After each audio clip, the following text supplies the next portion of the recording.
자, 유대인들은 하나님께서 사용하는 사람들이거든요. 유대민족을.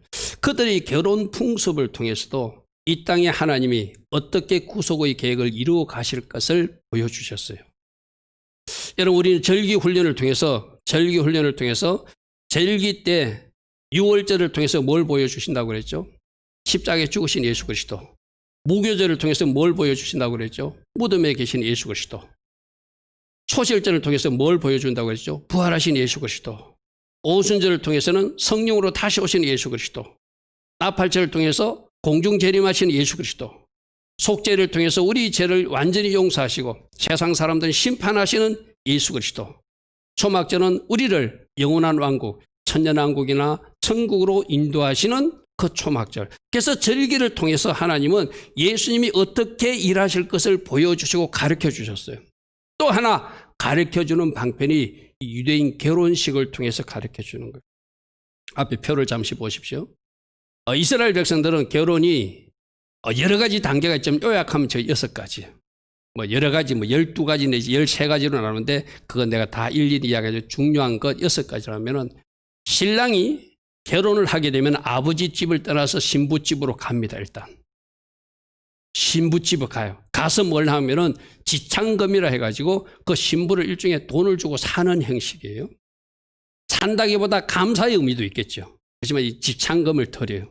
그러면 이 지창금을 드리면은 이거로 결혼이 성사하는 것이 아니라 신부 앞에 포도주 잔을 한 잔 내놓고 당신 나하고 결혼하겠습니까? 이 포도주 잔을 마시면 나와 결혼을 성락하는 것이고 안 마시도 되는 거예요. 이게 오늘 굉장히 중요한 키포인트거든요.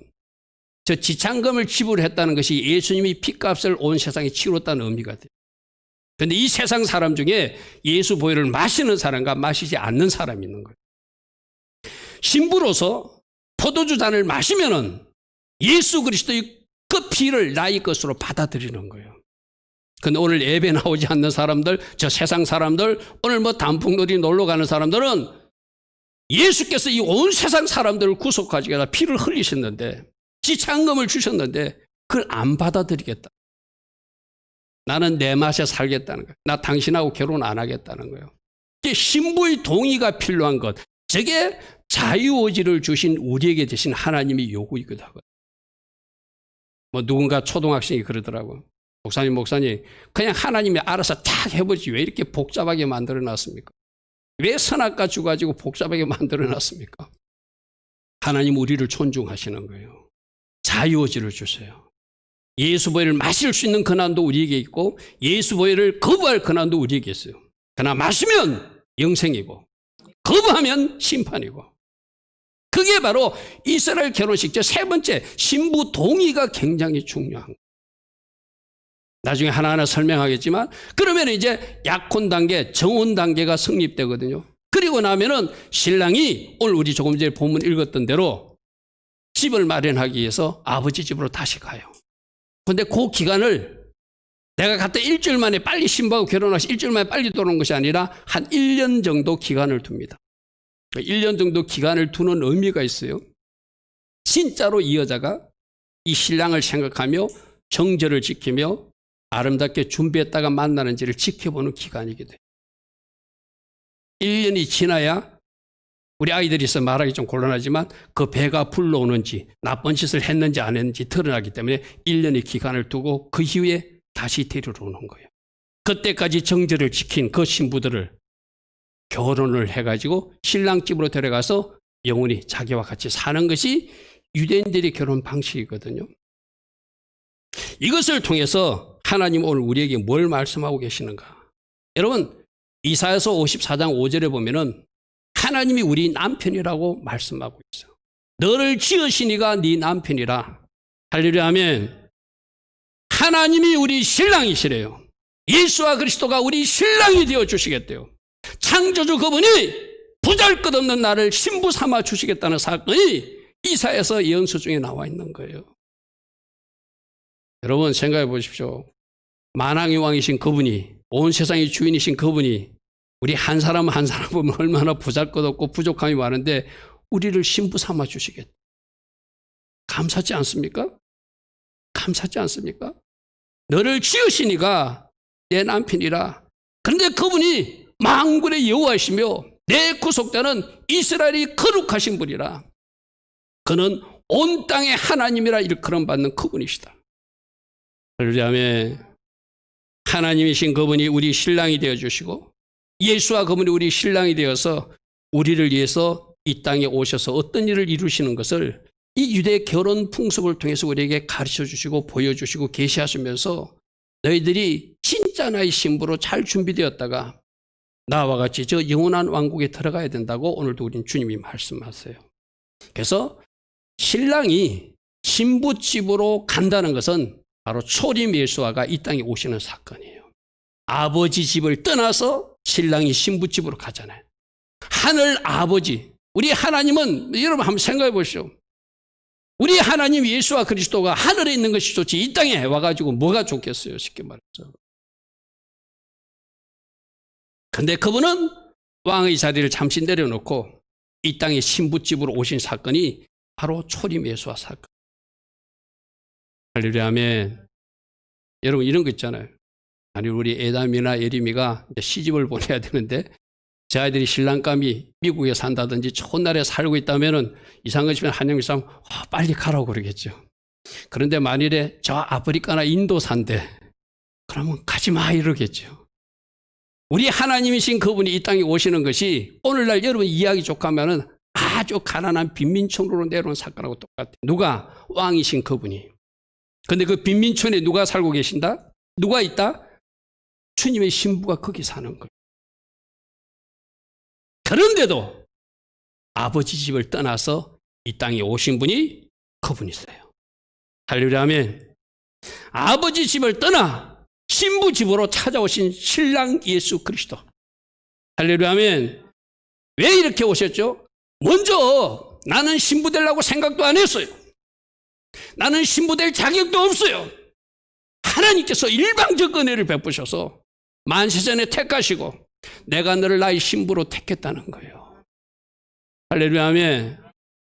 내가 잘나서 박사학위를 가져서 의사라서 이 땅에서 뭔가 유능해서 신부 택한 것이 아니라 네가 가난한 집의 딸이지만 네가 아직 볼품없는 모습으로 살고 있지만 한때는 나의 마음을 아팠겠던 제약 중에 있었던 아들이었지만 내가 만세전에 너를 택했기 때문에 아멘.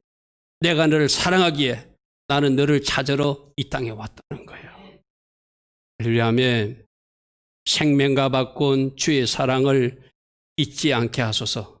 할렐루야 아멘.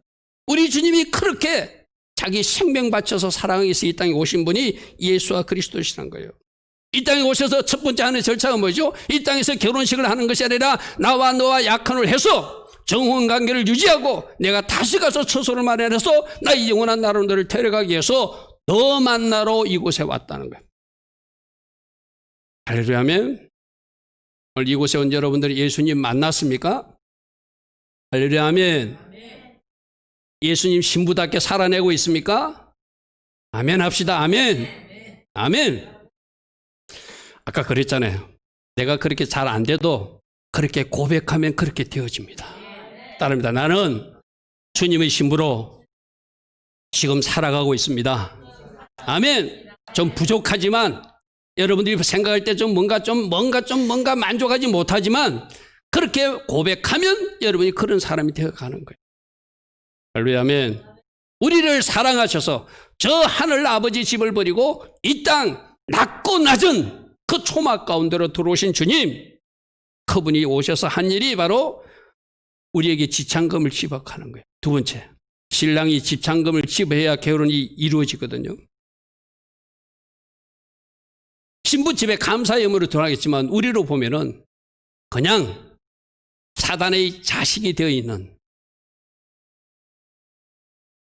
불순종의 자녀들이 되어 있는 그 자녀들을 거기에서 우리를 빼내기 위해서 예수님께서 지창금을 주기로 결정했는데 그 지창금의 방법이 십자가에서 자신이 죽는 거예요. 예수님 피값으로. 여러분 이런 거요. 이거 오늘 좀 다시 한번 깊이 생각합시다. 아까 생명만 바꾼 주의 사랑이라고 그랬잖아요. 자기 생명을 버리면서까지 여러분을 사랑하셨어요. 아멘. 자신을 십자가에 죽이면서 여러분을 건지고 싶어서 이 땅에 오신 분이 신랑 예수라는 거예요. 아멘. 갈라디아서에서는 뭐라고 이야기하는 줄 압니까? 갈라디아서 그리스도께서 하나님 곧 우리 아버지 때다 이 악한 세대에서 우리를 건지시려고 우리 죄를 대속하기 위해서 자기 몸을 십자가에 못 박으셨느니라. 이 악한 세대에서 우리를 건지시려고 우리 죄를 대속하기 위해서 지창금 주기 위해서 자신의 몸을 십자가에 못 박아 핏값을 지불하고 우리를 건지셨다는 거예요. 아멘. 감사합시다. 아멘. 이 사랑 잊지 말고 삽시다. 아멘. 주님이 어떤 사랑을, 어떤 대가를, 어떤 지창금을 지불했는지를 알면 우리는 진짜 제대로 살아야 돼요. 아멘.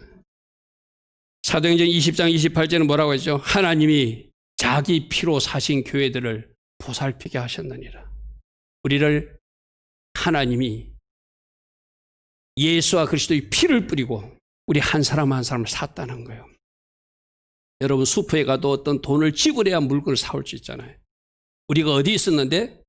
악함에 빠져 있었는데 거기서 건져내기 위해서 예수님이 피값을 지불해서 여러분 한 사람 한 사람을 건져서 지금 이 자리까지 두셨다는 거예요. 할렐루야. 아멘. 누가 뭐 하듯이 마치 신랑이 신부집에 대가를 지불하고 신부를 데려가듯이. 아멘. 고린도전서 6장 19절에 이렇게 말합니다. 너희 몸은 너희가 하나님께로부터 받은 바 너희 가운데 계신 성령이 전인 줄을 너희가 알지 못하느냐. 20절. 값으로 산 것이 되었으니 그런즉 이제 너희 몸으로 하나님께 영광을 돌려라. 아멘. 값으로 산 것 기억하라. 예수 피값이 지불된 것을 기억하라. 그러므로 너희 몸을 하나님의 의의 변기로만 쓰임받도록 하나님께 올려드리라. 아멘. 이게 대가를 지불한 의미를 아는 사람들이 사는 거겠죠. 그죠? 여러분, 이스라엘 그 결혼식에서 이렇게 대가를 지불하면은 반 정도, 아까 신부의 성락이 필요하지만 결혼이 성사된 거예요. 그렇게 되면은 이 결혼이 성사가 되면은 이제 어느 누구도 이 신부를 뺏어갈 수 없어요. 왜? 돈을 줬기 때문에. 오늘 우리 예수 그리스도도 십자가에서 예수님 피값을 지불했기 때문에 사단은 여러분들 뺏어갈 수 없어요. 할렐루야. 아멘. 아멘. 저들이 달라 그러면 주님이 말씀하여 내가 값을 주고 샀다. 내 것이다 주장해 주신다는. 할렐루야. 아멘. 우리가 그런 위치에 있어요. 단 하나 우리가 해야 할 것이 뭐냐? 내가 예수 보혈을 마시겠다고 결단하는 세 번째 단계예요. 신부가 포도주 잔을 마시며 동의해야 돼요. 여러분 제가 우리 요한복음 강의할 때 그런 이야기를 했죠. 먹는 것은 믿는 것이다. 예수 보혈을 마신다는 것은 예수와 그리스도를 나의 주 나의 왕으로 믿는 거예요. 예수 보혈의 공로를 인정하는 거예요. 아멘. 그러니까 지금 온 세상 하나님의 자녀들 구원할 백성들을 위해서 예수님은 십자가에서 피를 쏟으셨어요. 피화물을 다 쏟으셨어요. 그런데 그 피값을 공로를 받아들이는 사람과 받아들이지 않는 사람이 있다. 어쩌면 그분이 그 사람이 여러분 남편일 수도 있어요. 어쩌면 그 사람이 여러분 자녀일 수도 있어요. 예수님께서 값을 지불했는데 아직도 그들은 알지 못하고 관계없는 사람처럼 산다는 거예요. 여러분 이 동의하는 절차는 굉장히 중요하거든요. 어느 누구도 신부를 빼앗아갈 수 없지만 신부가 나는 예수 보혈을 마시지 않겠다고 그러면 앞에 신랑이 내는 그 포도잔을 마시지 않겠다 하면은 그는 신랑이 데려갈 수 없는 사람이 됩니다. 아멘. 우리 고백합니다. 나는 주님의 십자가 보혈의 잔을 날마다 마시며 감사하는 사람입니다. 아멘. 우리 일반 교회에서는 뭐 성찬 1년에 한 서너 번밖에 안 하잖아요. 우리 매주일마다 성찬하는 이유가 그 보혈을 이 성찬 예식을 통해서라도 마시고 싶어. 아멘. 내가 금요일 날 그런 이야기 했습니까? 늘 새벽 기도할 때 저는 여기서 무릎 꿇고 기도하잖아요. 어느 날부터 하나님이 여기 서서 여기 성찬상 앞에서 기도하라는 감동을 줘요. 그래서 성찬 잔을 놓고, 새벽에는 성도들이 안 나오니까 인터넷 방송을 하지만 이 앞에서 내가 성찬 잔을 놓고, 주님, 오늘 주님의 식탁에 마련된 예수 보혈과 예수 생명의 뜻을 제가 취하기를 원합니다 하는데 막 불을 부어주시는 거예요. 할렐루야. 계속 부어주세요. 하나님이 주님의 식탁 자리에서 마련한 주님이 공급하시는 그 피, 그 떡을 먹는 그 절차를 통해서 부어주시고 채워주시는구나. 할렐루야. 나는 오늘 우리 예배 중에 여러분 성찬할 때도 그 은혜가 여러분이 있기를 축복합니다. 할렐루야. 신랑과 신부집에서 이 포도주를 마실 때도 이 신랑이 이렇게 포도주잔을 신부 앞에 내놔요. 그러면 신부가 딱 보고 마시면 결혼이 성사되는 거고, 안 마시고 거부할 수 있는 권리도 그 신부에게 주는 거예요. 이 세상 사람들이 그 인간에게 준 자유의지를 잘못 사용하니까 그 보혈을 밀어내고 있어요. 이스라엘의 제사장들도 밀어내고 있는 거예요. 서기관들도 밀어내고 있는 거예요. 바리새인들도 아직도 밀어내고 있는 거예요. 그들도 어떻게 해야 되죠? 그들이 그토록 기다리던 메시아가 예수 하마시아 그분임을 기억하고 그분이 피를 그들도 마시면 그들도 비로소 주님의 신부가 될. 지금 이스라엘 백성 유대인들은 이런 결혼식은 해요. 신랑이 신부집에 가서 지창금도 주고 포도주도 내놓고 마시고 이런 거 다 해요. 이 안에서 누구를 발견하지 못하죠? 예수님을 발견하지 못하죠. 우리가 왜 기도해야 되죠? 이스라엘 놓고 주님, 저들이 눈이 벗겨져서 저들이 눈에도 예수와 그리스도가 보여지게 하옵소서. 그들이 기다리는 메시아가 우리 예수님을 속히 알게 하옵소서. 그래서 예수님 2000년 전에 흘리신 그 십자가 피를 그들도 마시게 하옵소서. 그래서 주님이 찾는 신부들이 되게 하옵소서. 할렐루야. 오늘 이 설교를 들었다면 우리가 더더욱 저 유대인들을 위해서 기도해야 될 이유가 그거죠. 그죠?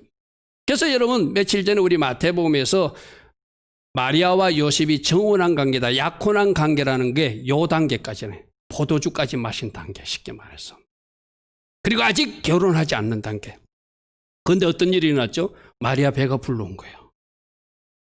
일부러 1년의 텀을 주고 그 여자가 정결한 처녀를 지켜보는 단계인데 배가 불러온 거예요. 물론 하나님이 하셨다는 일을 천사를 통해서 이야기 듣고 요셉이 이해했지만 처음에는 좀 이상하게 생각하고 가만히 끊고자 했다는 것은 이혼하고 싶었다. 여러분, 이런 겁니다. 만약 이 포도주 잔까지 마시게 되면은 이거는 결혼이 법적으로 성립된 거예요. 결혼식을 안 했지만 이것이 끊어지고 이것이 없어지려면 반드시 이혼이라는 절차를 통해서 파기할 수 있어요.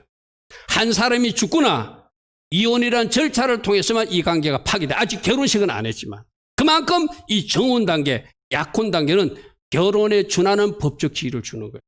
그래서 여러분들 이거 마태복음 1장에서 드러내지 않고 가만히 끊고자 했다는 이야기는 이혼 정서를 써주고 그냥 마리아와 헤어지려고 했다는 그 이야기. 왜? 정혼 단계였기 때문에.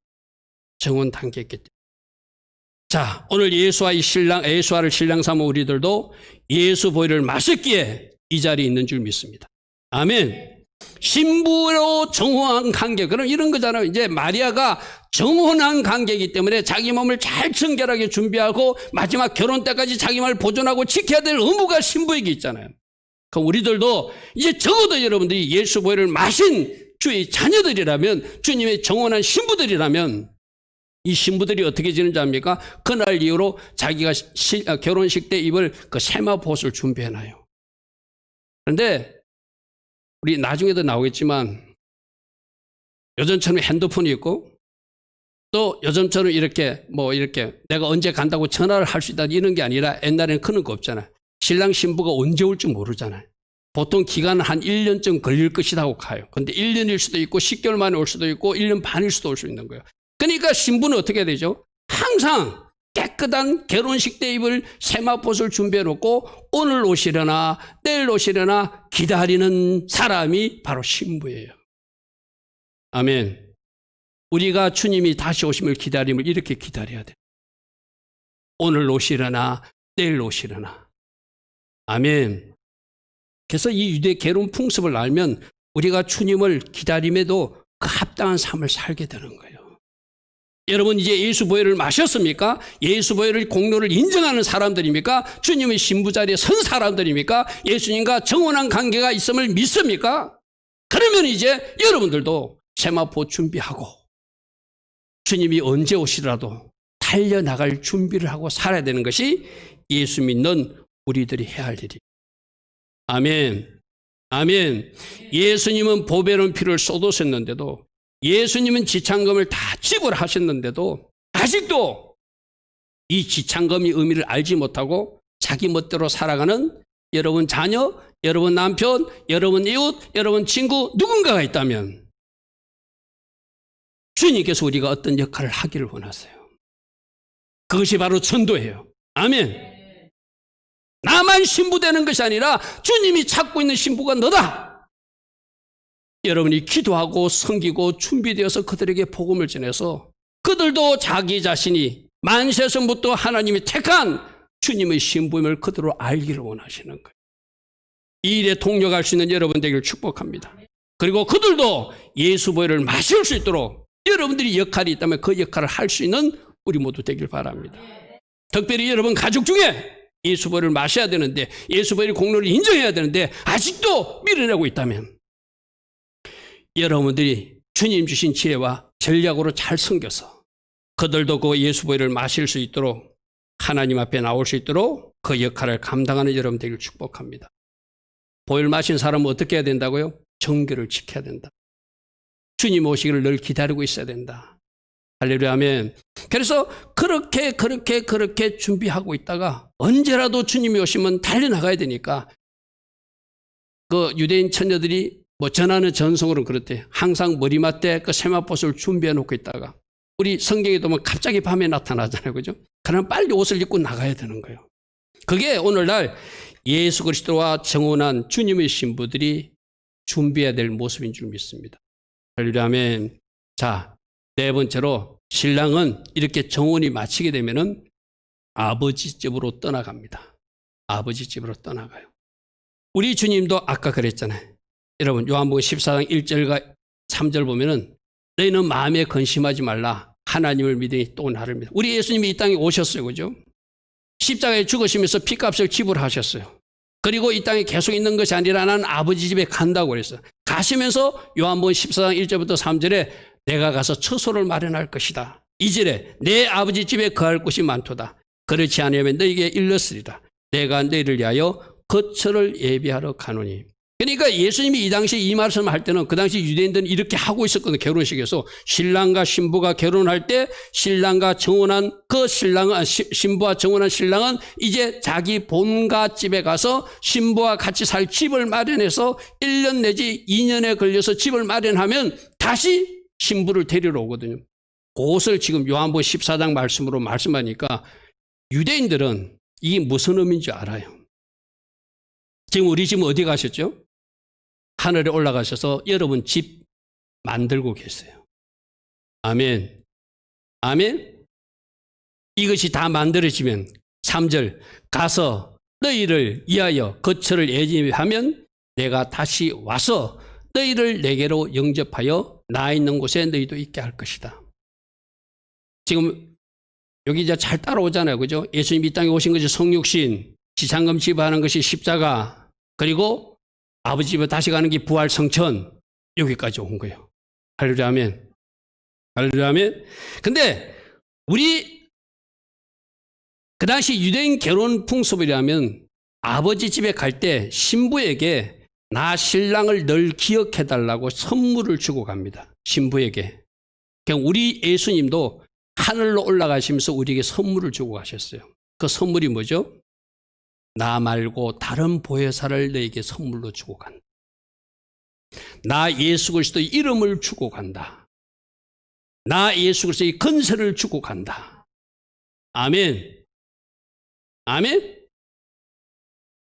우리 예수님도 가시면서 선물 주고 가셨어요. 이게 이스라엘 결혼하는 풍속과 똑같아요. 신랑이 가면서 그냥 가는 것이 아니라 당신은 이제 나만 기억해 하고 정포의 선물을 주고 가요. 그 정포의 선물은 신랑을 생각하게 하는 선물이에요.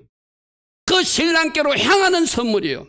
신랑만 기억할 수 있도록 하는 선물이요. 바로 그분이 보혜사 성령님이세요. 아멘. 보혜사 성령을 너에게 주실 것이다. 보혜사가 누구죠? 위로자가 되실 것이다. 상담자가 될 것이다. 그 보혜사 성령은 진리의 영이라 예수께 초점을 맞추는 영이 될 것이다. 예수만 말씀하는 영이 될 것이다. 아멘.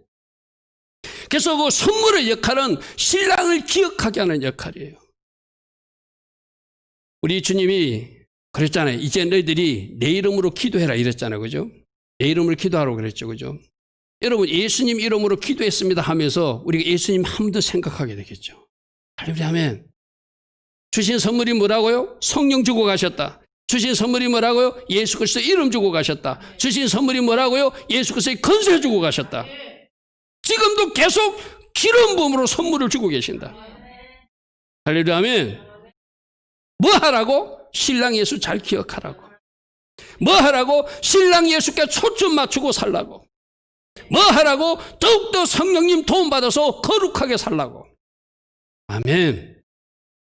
보혜사 성령이 너희에게 오시면 너희들 모든 것을 가르치고 생각나게 할 것이고 진리의 영이신 나에게 인도할 것이고 나 예수에 대해서 말할 것이고 너희들을 더 거룩하게 주님의 신부로 단장할 수 있도록 그분이 도와주실 것이다. 할렐루야, 아멘. 할렐루야, 아멘. 그러므로 우리 모두 신랑 예수께 초점을 맞추고 사는 우리 모두 되길 바랍니다. 할렐루야, 아멘. 마태복음 25장에 보면은 신랑이 굉장히 터디 온다 이런 표현이 있어요. 그죠? 그래서 다 졸며 잘 때 밤중에 갑자기 소리가 나서 신랑이 온다고 들린다는 거예요. 그러니까 우리 주님이 딱 가셨어요. 그런데 언제 오실지는 누구만 아신다? 하나님 아버지만 아신다. 할렐루야, 아멘. 그러므로 뭐하라? 항상 깨어서 준비하고 기다리라. 할렐루야, 아멘. 마태복음 25장 13절에 그런즉 깨어있으라 너희는 그날과 그때를 알지 못하느니라. 할렐루야, 아멘. 할렐루야, 아멘. 그러나 내가 절기를 가르치면서 여러분에게 말했어요. 절기 속에 하나님의 계획이 숨어져 있다. 몇 년인지는 알지 못하지만 언젠가 절기에 맞춰서 이 땅에 주님이 오실 것이다.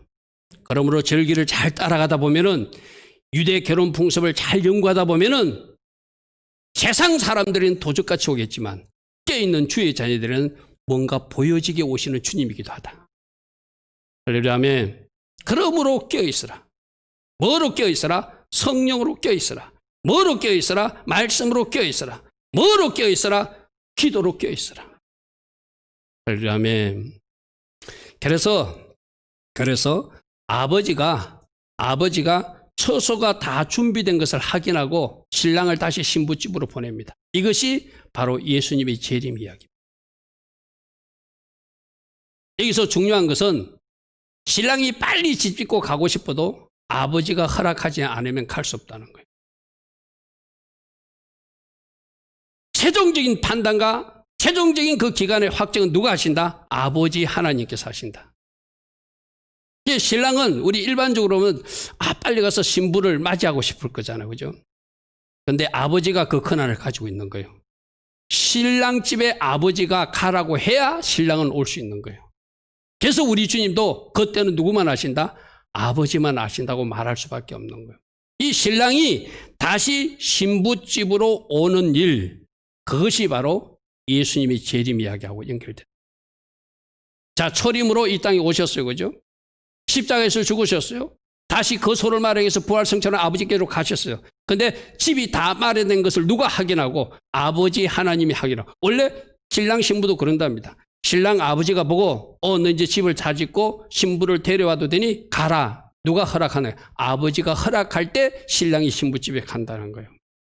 우리 예수님도 그렇게 오신다는 거예요. 마태복음 24장 36절. 그날과 그때는 아무도 모르나니 하늘의 천사들도 아들도 모르고 오직 누구만 아신다? 아버지만 아시느니라. 할렐루야, 아멘. 할렐루야, 아멘. 신랑이 신부집에 빨리 가고 싶겠지만 아버지가 보고 이제 됐다. 아버지가 허락하시면 그때 오시는데 그분은 어떻게 오시죠?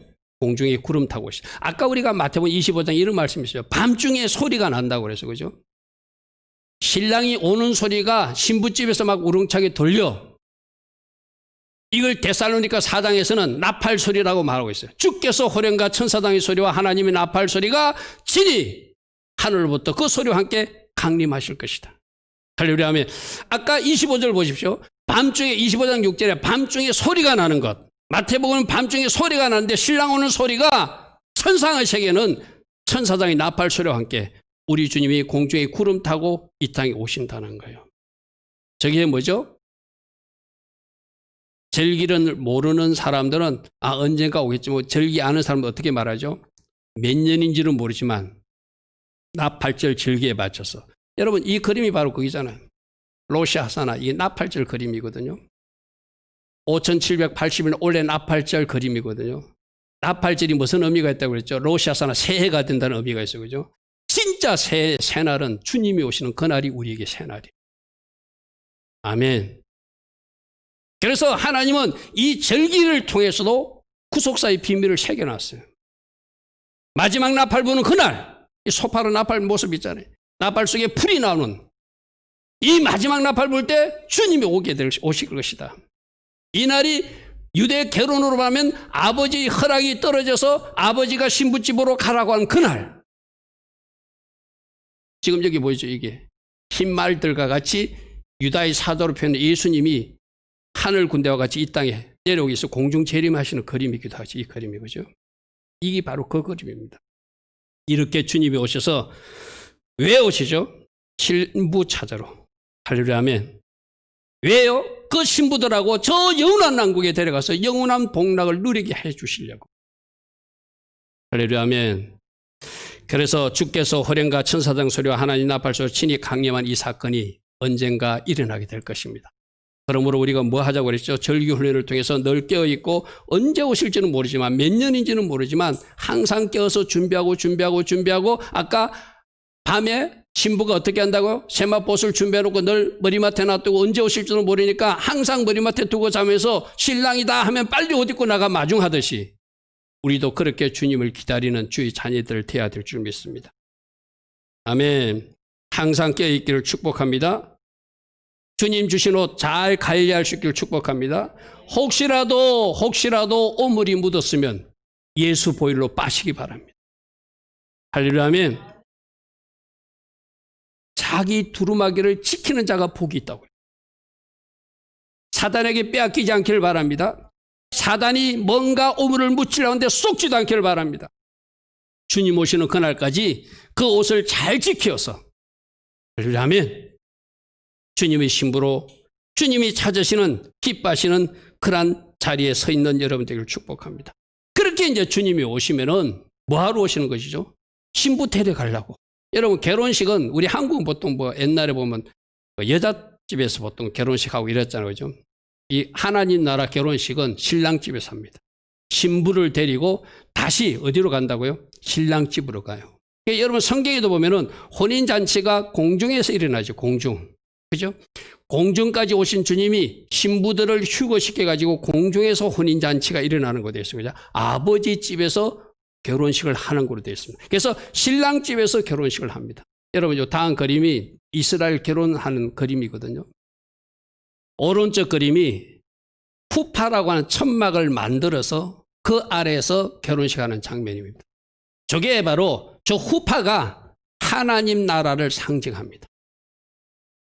언젠가 신랑과 신부가 저 하나님 나라에 들어가서 저렇게 살게 될 것을 상징하게 돼요. 그리고 저 후파는 내가 여러분에게 말씀드렸죠. 저 후파가 초막절 천막하고 같은 의미가 돼요.